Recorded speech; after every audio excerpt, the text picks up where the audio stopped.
Control F, as for that specifically, I would experiment with it. You certainly are allowed to use Control F. LSAC has confirmed that it's considered a browser-based function. It's not part of the software, so you should be able to use it if you're using a standard computer.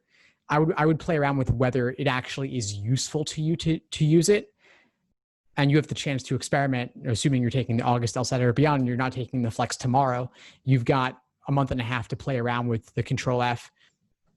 I'm not sure that I would personally use it.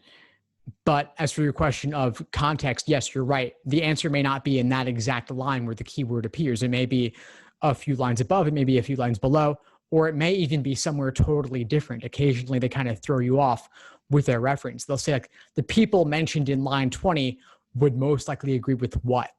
And those people are mentioned in line 20, but they're also mentioned in line 45, and line 45 may be where the answer actually appears, where the information actually is to be found that you need.